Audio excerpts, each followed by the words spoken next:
नमस्कार दोस्तों, आप सभी का स्वागत है कहानी आपकी और मेरी ग्रहों की जुबानी यूट्यूब चैनल के ऊपर में।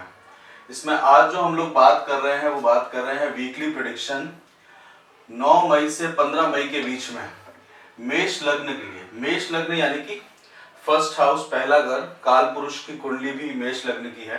तो किस तरह से समय रहेगा उसके बारे में हम बात करेंगे। और काल पुरुष की कुंडली का जो रेफरेंस हम लोग लेते हैं ज्योतिष में, वो बहुत महत्वपूर्ण होता है, क्योंकि उससे समझ में आता है कि समय किस ओर जाने वाला है। वो भी एक मतलब एक डेटम पॉइंट होता है चीज को समझने के लिए या एस्ट्रोलॉजी को समझने के लिए। इसमें अभी हम लोग देखते हैं, तो अगर सिर्फ आप थोड़ी देर रख के सिर्फ चार्ट को देखिएगा अपने, मेष लग्न यानी कि पहले घर में 1 लिखा हुआ है, तो ये लग्न के हिसाब से प्रेडिक्शन है। और पहले घर में सूर्य है। सूर्य का पहले घर में होना अंतिम चरण में रहेगा भरणी नक्षत्र में, उसके बाद में कृत्तिका नक्षत्र के अंदर में सूर्य मूव करेंगे। कृत्तिका नक्षत्र जो है वो मेष लग्न, मेष राशि और वृषभ राशि के बीच में आता है। तो सूर्य जो है वो कृत्तिका नक्षत्र में अपना मूवमेंट लेंगे और 14/5 को यानी कि 14 मई को वो वृषभ राशि में आ जाएंगे। तो सूर्य का फर्स्ट हाउस में होना यानी कि फर्स्ट हाउस में होना मूल त्रिकोण राशि है। मेष राशि जो है वो मूल त्रिकोण राशि के अंदर में आता है, उसमें सूर्य की पोजीशन होना एक अच्छा समय रहता है। मतलब 14 अप्रैल से लेके 15 अप्रैल से लेके 14 मई तक का जो समय है वो बहुत अच्छा था। उसमें 23 डिग्री से लेके 0 डिग्री 23 मिनट तक सूर्य रहेंगे इस सप्ताह में, 9 मई से 15 मई तक। तो सूर्य की पोजीशन यहाँ पे बहुत अच्छे और पॉजिटिव रिजल्ट लेके आती है। मतलब कृत्तिका नक्षत्र में भी है, तो कृत्तिका नक्षत्र में अगर आप देखेंगे तो सूर्य जो है वो अपने आप में स्वयं के नक्षत्र में है, खुद के नक्षत्र में। और खुद के नक्षत्र में अगर आप बात करें तो थोड़ा सा और हमको डिटेल में और अंदर जाना चाहिए। तो 4 पद रहते हैं नक्षत्र के। उन 4 पदों में से शुरुआती नक्षत्रों में वो गुरु के नक्षत्र में रहेंगे, फिर शनि के नक्षत्र में रहेंगे जो नवांश कुंडली बनती है। मतलब और अगर इसको बाइफरकेट किया जाए, 3 डिग्री के ऊपर में लिया जाए, तो और कैरेक्टरिस्टिक समझ में आता है कि सूर्य किस तरह से बिहेव करने वाले। मतलब एक राजा के साथ में राजा की मंत्रणा होने वाली है। और कृत्तिका नक्षत्र अपने आप में भगवान कार्तिकेय के लिए माना जाता है, जिसमें छोटे बच्चों की ध्यान रखने का कृत्तिका नक्षत्र का जरूरी है। क्योंकि कृत्तिका नक्षत्र में 7 देवियों को प्रकट किया था भगवान कार्तिकेय को बचाने के लिए, जब देवताओं ने भगवान शिव से अनुरोध किया था। तो कृत्तिका नक्षत्र अपने आप में एक युद्ध का नक्षत्र है, बच्चों की केयरिंग का नक्षत्र है, और सूर्य उसमें मूव करेंगे, गवर्नेंस का है। आपको आगे अपनी मतलब सूर्य जो राजा है उनको आप देखेंगे तो अपनी अथॉरिटीज जो है वो आपकी बढ़ेगी, लोगों के बीच में आपका मान सम्मान बहुत होगा। और किसी भी चीज के लिए आप स्ट्रेटेजी अगर बना रहे हैं तो सूर्य इस समय आपको सपोर्ट कर रहे हैं 14 तारीख तक। उसके बाद सूर्य शुक्र की राशि में चले जाएंगे। तो शुक्र की राशि में शुक्र को इतना, सूर्य और शुक्र की इतनी आपस में मित्रता नहीं है, हालांकि कृत्तिका नक्षत्र है वहां पे, फिर भी वहां पे उस स्ट्रेटेजी को सीक्रेटली भी जो स्ट्रेटेजी है वो आप बनाएंगे मेष लग्न वाले, तो वो आपको बेनिफिट करेगा। साथ में देखते हैं सेकंड पोजीशन में, सेकंड घर में देखते हैं दूसरी राशि यानी वृषभ राशि, यानी कि वाणी की राशि, खानपान की राशि, पैसों की राशि। वहां पे राहु ऑलरेडी बैठे हुए हैं, जो कि अपने आप में रोहिणी नक्षत्र में, रोहिणी नक्षत्र जो है सबसे सुंदर नक्षत्रों में से आता है, किसी भी चीज को बढ़ाने के लिए आता है। और राहु का जो कैरेक्टरिस्टिक्स है, किसी भी चीज को गलत चीज से बढ़ाया जा सके उसमें वो सपोर्ट करते हैं, तो वो ध्यान देने की जरूरत है। साथ ही साथ में रोहिणी नक्षत्र चंद्रमा का नक्षत्र है, तो चंद्रमा की पोजीशन भी देखना बहुत जरूरी है। और चंद्रमा आपके चार्ट में भी कैसा है उसको भी देखिएगा। चंद्रमा जो है अगर लॉस ऑफ सेंसेस से भी रिलेटेड करता है, मतलब अगर किसी चीज की खुशबू वगैरह नहीं आ रही है तो चंद्रमा के उपाय करने से वो बेनिफिट देता है। तो चंद्रमा की पोजीशन भी उस समय आपके लिए देखने की जरूरत है। साथ ही साथ में राहु जो है रोहिणी नक्षत्र में एक तरह से राजसिक नक्षत्र में शुरुआत में रहेंगे, फिर तामसिक व्यवहार करेंगे, और फिर उसके बाद दोबारा से राशि मतलब मेटेरियलिस्टिक लाइफ के अंदर में वो जाएंगे। वो देखने की जरूरत है। और रोहिणी नक्षत्र जो है वो मोक्ष का नक्षत्र है, मतलब धर्म अर्थ काम मोक्ष। अगर देखें तो पहला धर्म अर्थ काम मोक्ष, धर्म अर्थ काम मोक्ष, धर्म अर्थ काम मोक्ष। तो उसमें रोहिणी नक्षत्र जो है वो मोक्ष के नक्षत्रों में आता है, मतलब चौथा नक्षत्र है, तो वो मोक्ष के, तो किसी भी चीज से लिबरेशन या उस चीज के लिए काम अगर आप करते हैं तो वो बेनिफिशियल है। बट धन को प्राप्त करने के लिए आप सोचते हैं कि किसी चीज से छुटकारा मिल जाए, तो वो आपको ध्यान देना होगा। शुक्र जो है वो भी आप देखिए तो शुक्र वृश्चिक राशि में रोहिणी कृतिका नक्षत्र से रोहिणी नक्षत्र की तरफ आ जाएंगे, तो वो स्वयं भी खुद की राशि में आएंगे। और मूल त्रिकोण राशि है चंद्रमा की, सेकंड हाउस, तो यहाँ पे चंद्रमा उच्च के होते हैं, तो चंद्रमा का भी मूवमेंट यहाँ पे रहने वाला है, तो वो भी एक अच्छा साइन है हेल्थ से रिलेटेड। और अगर आप देखें तो वो एक धन से रिलेटेड जो है बहुत अच्छी कॉम्बिनेशन बैठेगा। बुध जो है वो 1 तारीख को वृषभ राशि में आ गए रोहिणी नक्षत्र में, वो भी रोहिणी नक्षत्र में आए हैं। और रोहिणी नक्षत्र के अंदर में बुध का आना यानी कि बुद्धि के अंदर में, तो रोहिणी नक्षत्र का अच्छा यह है कि ये सुंदरता देता है, अट्रैक्टिवनेस देता है, साथ साथ में बढ़ाता है, बट जेलस भी देता है, आदमी को ईर्ष्या देश भी देता है, क्योंकि रोहिणी नक्षत्र एक ऐसा नक्षत्र है जो से चंद्रमा बहुत पसंद करता था। ब्रह्मा जी भी जो चाहते थे कि सारे की सारी संसार के अंदर में सृष्टि हो, वो सब रोहिणी नक्षत्र में, तो कुछ भी नई क्रिएटिविटी जो भी होती है वो रोहिणी नक्षत्र के सपोर्ट करती है। बट बुध के अंदर में, बुध की पोजीशन जो है वो यहाँ पे, और बुध जो है वो आपके 6th हाउस का स्वामी है, तो शत्रुओं के अंदर में एक जेलसी आपके लिए बढ़ने वाली है। साथ के साथ में तीसरे उच्च स्थान में वहां मंगल बैठे हुए हैं, और मंगल जो है वो तीसरे यानी कि मिथुन राशि के अंदर में है, आद्रा नक्षत्र में। आद्रा नक्षत्र इसलिए है कि जब रुद्र का नक्षत्र है, रुद्र का नक्षत्र इसलिए देवताओं ने प्रार्थना करी कि भगवान ब्रह्मा जो थे वो रोहिणी नक्षत्र के पीछे पड़ गए थे, तो इस कारण आद्रा नक्षत्र का रूप लिया था शिव जी ने और ब्रह्मा जी का एक सर काटा था। तो आद्रा नक्षत्र जो है वो अपने आप में शिव जी का है, मतलब मंगल का तीसरे नक्षत्र, मतलब आद्रा नक्षत्र में होने से आपको ये भी चीज रहेगा कि रात को नींद की प्रॉब्लम हो सकती है, तो नींद की प्रॉब्लम आपको थोड़ी सी चिंता दे सकती है। साथ ही साथ मंगल की चौथी दृष्टि, मतलब मंगल 1 2 3 4 आपके बुध के घर में देख रहे हैं, आपके सर्विस इंडस्ट्री में देख रहे हैं, और बुध का स्वामी जो है वो 2nd हाउस में, वो एक जलस मतलब ईर्ष्या वाले नक्षत्र में है। तो शत्रुओं की प्रति शत्रुओं को आप देखेंगे तो वो आपसे ईर्ष्या करते रहेंगे, क्योंकि सूर्य का सपोर्ट है आपको आगे बढ़ने के लिए। साथ साथ में शुक्र भी खुद की राशि में आए हैं। राहु जो है वो आपको ग्रोथ धन भाव में कराएगा, कैसे भी, मतलब अच्छा या बुरा तरीका वो आपके खुद के उसमें डिपेंड करेगा नेटिव चार्ट पे। बट राहु जो है धन लाभ वाणी के ऊपर में, आपको ये भी हो सकता है कुछ शब्दों पे आपको ध्यान देना पड़े, क्योंकि शब्दों पे इसलिए ध्यान देना पड़ सकता है क्योंकि राहु 2nd हाउस में वाणी के भाव में, सूर्य जो है वो 1st हाउस में यानी कृतिका नक्षत्र में, यानी कि शब्दों के प्रति आपको बहुत ज्यादा ध्यान देने की इस समय आवश्यकता है। ये आपके अंदर में ईगो लाएगा और ये आपको गलत शब्द बुलवा सकता है, तो उसका आप ध्यान रखिएगा। और ये परिवार के हाउस में भी बैठे हुए हैं। साथ के साथ में राहु की पंचम दृष्टि 1 2 3 4 5 यानी कि आपके सर्विस के अंदर शत्रुओं के ऊपर है, तो वहां से ये शत्रु बनाना भी शुरू करेगा इन 7 दिनों में। सपोर्ट रहेगा सूर्य का, साथ में लग्नेश जो है उच्च स्थान में है, मतलब केंद्र में नहीं है, उच्च में, तो यहाँ पे उच्च स्थान के अंदर में इंप्रूवमेंट लेके आते हैं मंगल यहाँ पे कारक ग्रह रहते हैं, तो वो एक पोजीशन अच्छा रहेगा इन 7 दिनों के अंदर में, आप देखेंगे। और इसमें आगे देखते हैं तो शनि जो है वो रोहिणी नक्षत्र में यानी चंद्रमा के नक्षत्र में है, और काल पुरुष की कुंडली में है, और उनकी जो दृष्टि है शनि जो है लंग्स से रिलेटेड भी काम करते हैं। अगर कारक ग्रह लंग्स को अगर चेक करना हो मेडिकल में तो शनि को देखना चाहिए, और शनि खुद के घर में, और सप्तम दृष्टि जो है शनि की चंद्रमा के ऊपर में, चंद्रमा सेंसेस के अंदर में रिप्रेजेंट करते हैं। तो शनि जो है वो जनवरी 2021 में आए थे और 22 तक रहेंगे, 11 अप्रैल 2022 तक रहेंगे।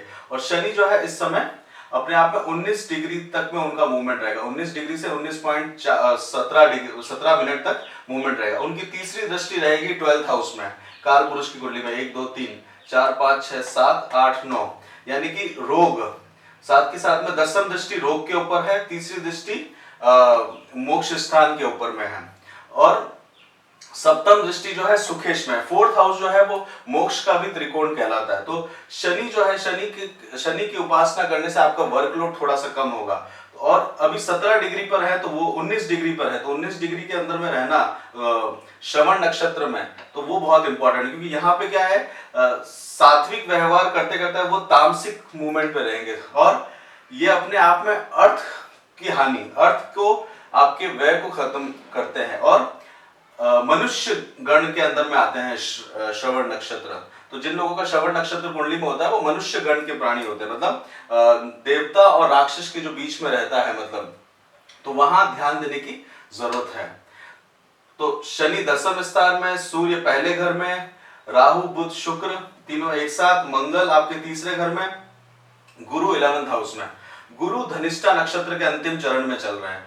गुरु का जो है पंचम दृष्टि 1 2 3 4 5, यानी कि आपके तीसरे घर के ऊपर में है पंचम दृष्टि, 6 7 8 9 आपके स्पाउस के घर में है नवम दृष्टि, और स्पाउस जो है वो आपके सेकंड हाउस में आया है। तो यहां से आपको थोड़ा सा हेल्थ का आपको ध्यान देना पड़ेगा कि सूर्य की सप्तम दृष्टि भी यहाँ पे है, और साथ के साथ में शुक्र भी जो है वो अपने आप में कृतिका से रोहिणी नक्षत्र के अपने अंदर में मूव करेंगे। तो अट्रैक्शन जो है वो यहाँ पे आपको, मेल चार्ट है तो बढ़ेगा यहाँ पे फीमेल के प्रति, तो वो आपको ध्यान देना होगा। राहु भी साथ में है, तो वो उस चीज का आपको इन 7 दिनों में 9 से 15 मई तक में आपको ध्यान देने की समय आवश्यकता है। साथ में गुरु जो है वो धनिष्ठा नक्षत्र में, यानी कि प्रॉस्पेरिटी की तरफ में है। अगर 8 वसुओं के द्वारा इनको पूजा जाता है, तो उसमें से एक वसु जो है इस समय ये लेके आता, थोड़ा अकेलापन भी लेके आता, मतलब आप देखेंगे तो गुरु बैठे हुए हैं, तो 11वें स्थान पे कोई ग्रह नीच का नहीं होता, सब उच्च के माने जाते हैं। फिर भी ये एक तरह का आदमी जो है उसमें वेल्थ प्रॉस्पेरिटी सब कुछ प्राप्त करता है, बट इसका एक नेगेटिव पॉइंट ये रहेगा, क्योंकि गुरु जो है वो तामसिकता की तरफ जा रहे हैं, सात्विक में तामसिकता की तरफ जा रहे हैं। तो ये एक अपने आप में आपको थोड़ा सा चीजों से विच्छेद करते हुए लेगा। तो आप उसको एक्यूमुलेट करना चाहेंगे, चीजों को रोकना चाहेंगे, तो वो गुरु का अब काम रहेगा इन 7 दिनों के अंदर में। और ये राक्षस प्रवृत्ति का वो है, राक्षस मतलब अगर जिस चीज का एक बार जिद आपने ले लिया, आपको कोई दबा नहीं सकता, तो वैसी प्रवृत्ति अब आपके अंदर में देखने को मिलेगी। तो गुरु उसमें सपोर्ट करेंगे, सूर्य का जो है वो आपके अंदर में आपको आगे बढ़ाएगा और आपको अच्छे रिजल्ट देगा। तो ईगो को अगर आप कंट्रोल करके रखेंगे तो गुरु और सूर्य का सपोर्ट आपको बहुत अच्छा मिलेगा। साथ में आप देखेंगे तो चंद्रमा का मूवमेंट हम लोग देखते हैं सारे ग्रहों में। तो चंद्रमा आपके 12th में रहेंगे 9 तारीख को, तो 8 और 9 तारीख को आपको थोड़ा सा ध्यान देने की जरूरत है हेल्थ से रिलेटेड, क्योंकि 12th हाउस में रहेंगे चंद्रमा।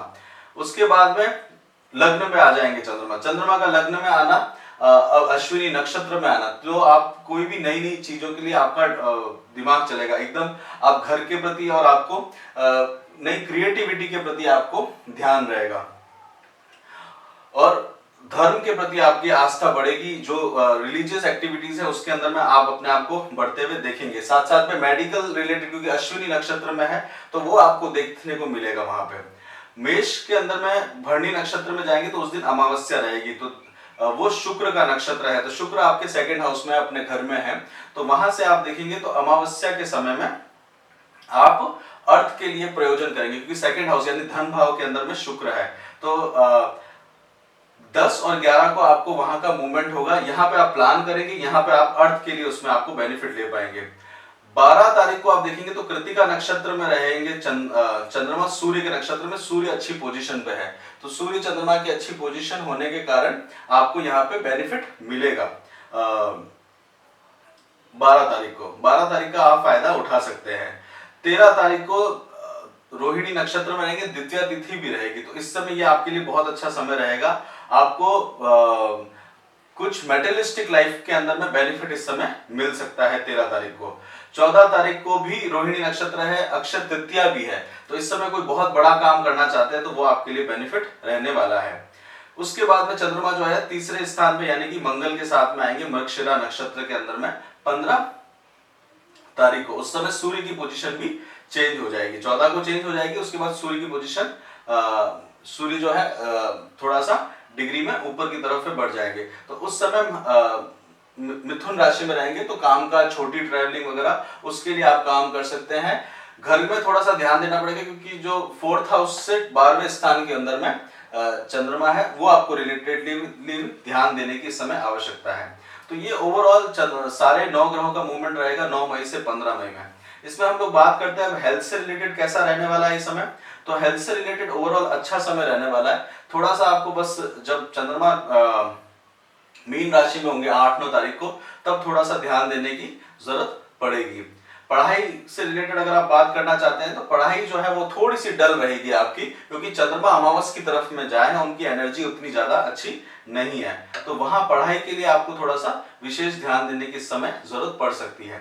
शादी विवाह के लिए अगर आप सोच रहे हैं तो गुरु सपोर्ट करते रहेंगे शादी विवाह के लिए, परंतु इतनी इंटेंसिटी से नहीं करेंगे क्योंकि वो 11th हाउस की उनकी दृष्टि है वहां पे, और वहां पे 11th हाउस में गुरु का रहना एक तरह से कैलिबेसी क्रिएट करता है, मतलब ब्रह्मचारिता की तरफ में लेके जाता है। फिर भी वहां पे उनकी गुरु की दृष्टि है तो नैसर्गिक स्वभाव के कारण शुक्र उसको सपोर्ट करते रहेंगे। तो शुक्र अपने से 2nd हाउस में, तो वहां आपको ध्यान देने की जरूरत है। मैरिड लाइफ में भी आप देखेंगे तो बहुत ज्यादा आप परिवार की तरह ज्यादा रहेंगे, और मैरिड लाइफ में भी नॉर्मली उसको आप समय व्यतीत करेंगे। लव लाइफ के बारे में आपका देखा जाए तो लव के बारे में जो पंचमेश है वो लग्न में है, तो यहाँ पे प्रेम के प्रति आपका जो है वो झुकाव बढ़ेगा। बच्चों के प्रति आपका झुकाव जो है इस समय देखने को मिलेगा। साथ के साथ में आपको अच्छे रिजल्ट्स भी यहाँ पे मिलेंगे। घर खरीदने के बारे में आप इस समय सोच रहे हैं तो घर खरीदने के लिए बहुत अच्छा समय है, क्योंकि गुरु आपके लाभ स्थान में बैठे हुए, तो वहां आपको प्रॉस्पेरिटी और वो वेल्थ दिलाते हुए 9 से 15 मई तक आपको सपोर्ट करते रहेंगे। और राहु का भी सपोर्ट धन भाव में रहेगा तो वो भी आपको अच्छा बेनिफिट देगा। घर बेचने के बारे में अगर आप सोच रहे हैं इस समय तो वो भी आपको बेनिफिशियल रहेगा, परंतु ध्यान दीजिएगा डॉक्यूमेंटेशन पे, क्योंकि शनि जो है कर्म स्थान में बैठे हुए हैं, तो डॉक्यूमेंटेशन को अगर प्रॉपर्ली आप देंगे तो आपके लिए ज्यादा अच्छा रहेगा। जॉब से रिलेटेड आप बात करते हैं कि अगर जॉब आपका कैसा रहने वाला है, तो जॉब के लिए थोड़ा सा हेक्टिक रहेगा। 10वें भाव में शनि है, आपके 6th हाउस के अंदर में राहु की दृष्टि है, साथ ही साथ में मंगल देख रहे हैं, बुध भी जो है बुध जो है वो 2nd हाउस में, तो वो ओवरऑल ठीक रहेगा। थोड़ा सा वहां पे संभल कर चलने की आपको आवश्यकता है। आपके प्रति साजिश और ईर्ष्या का जो समय है वो बन सकता है यहाँ पे, क्योंकि लग्नेश जो है वो खुद से 3रे स्थान पर भी बैठे हुए हैं। जॉब चेंज करने के बारे में अगर आप इसको सोच रहे हैं तो इस समय आप इसको विचार कर सकते हैं, क्योंकि जॉब चेंज में आपको बेनिफिट होगा। क्योंकि 9th हाउस का स्वामी यानी कि 9th हाउस का स्वामी गुरु जो है वो लाभ स्थान में आए हुए हैं, सूर्य यहाँ बैठे हुए, मंगल जो है इंप्रूवमेंट के स्थान पे है, लग्नेश जो है, और पंचम स्थान का स्वामी लग्न के अंदर में है, तो वो आपको बेनिफिट देंगे। बिजनेस के रिलेटेड और प्रॉफिट के बारे में बात करेंगे तो वो आपको बिजनेस के अंदर में फायदा होगा और आप उसको ले भी पाएंगे, क्योंकि 2nd हाउस में आपकी काफी धन भाव में और लाभ स्थान में काफी है, तो आप इस समय इतना फायदा पूरे तरह से बनवाते जाएंगे और बिजनेस में प्रॉफिट भी लेते जाएंगे। हालांकि शनि श्रवण नक्षत्र में बैठे हुए हैं, चंद्रमा की इंटेंसिटी कम है, शनि की इंटेंसिटी ज्यादा है, फिर भी आप स्ट्रेटेजी बना के उसको बेनिफिट ले लेंगे, क्योंकि सूर्य जो है उसका सपोर्ट आपको यहाँ पे मिलेगा। कुछ रेमेडीज अगर आप करना चाहते हैं तो सूर्य की उपासना करने से आपको इस समय बेनिफिट मिलेगा, और जो गली के कुत्ते या स्ट्रीट डॉग्स हैं उनको आप खाना देंगे तो राहु के कारण आपको बेनिफिट इस समय मिलेगा। तो ओवरऑल इन 7 दिनों के अंदर में आपके लिए समय जो है वो बहुत अनुकूल है। थोड़ी सी जो सावधानियां वो आपको रखनी पड़ेगी, अदरवाइज आप इसका अच्छा एक फायदा उठा पाएंगे। इसी के साथ ही हम लोग यहीं पर रोकते हैं वीकली प्रेडिक्शन मेष लग्न के लिए। आपका बहुत बहुत धन्यवाद सुनने के लिए। कमेंट में बताइएगा आपको और भी क्या जानकारी चाहिए वीकली प्रेडिक्शन या मंथली प्रेडिक्शन में, तो हम उसको इंक्लूड करेंगे। बहुत बहुत धन्यवाद। जय श्री राम।